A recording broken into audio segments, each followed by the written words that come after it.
Welcome to the Volantic Merchandise Planning video series. With these videos, we'd like to illustrate how Anaplan is used to enhance a company's entire end-to-end merchandise planning process. Merchandise planning is the process of strategically forecasting, procuring, and managing inventory to meet consumer demand whilst achieving company targets.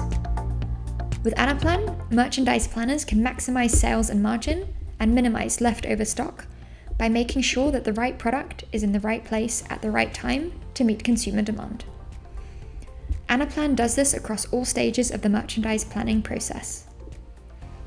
In today's video, I'd like to show you the top-down financial planning process, where we can plan sales, stock, and margin to get our seasonal budget plans.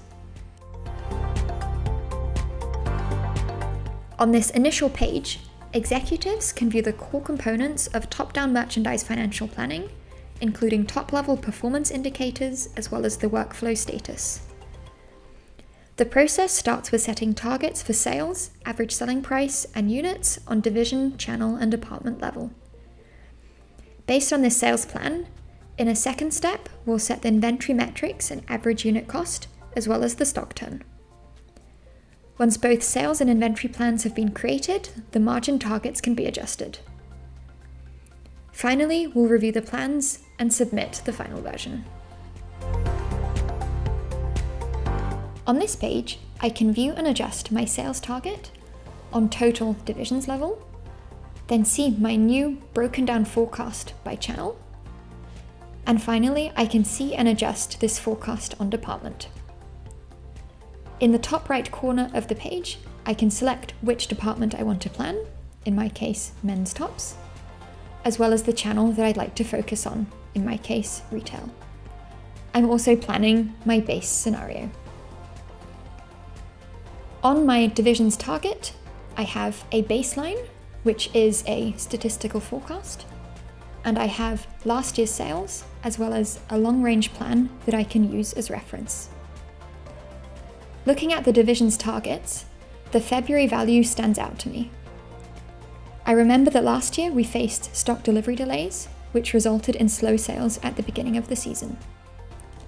This year, we can expect to receive our stock on time, so I would like to increase my forecast for February to support that. The forecast that I adjust at the top will also then reflect in my channel forecast as well as my department.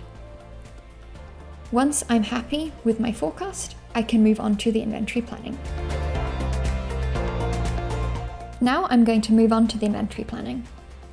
In this step, I'm going to make sure that the inventory plan aligns with my sales plan, and I don't have any stock out or overstock. Looking at all of the KPIs that are available to me, one thing that jumps out is my April stock level.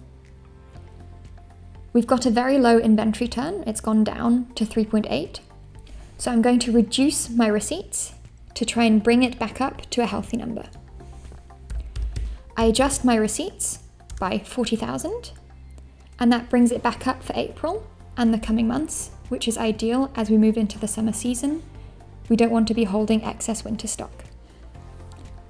If I'm happy with the rest of the plan, I can move on to the next step.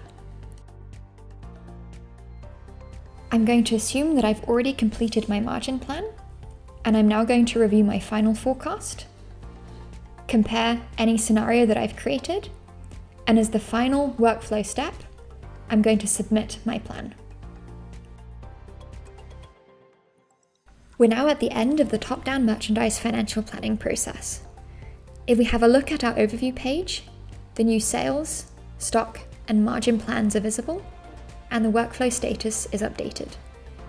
In the next video, we'll focus on data preparation and have a look at how the statistical forecast that we used as the sales baseline is generated. If you're curious or have any questions, don't hesitate to contact us.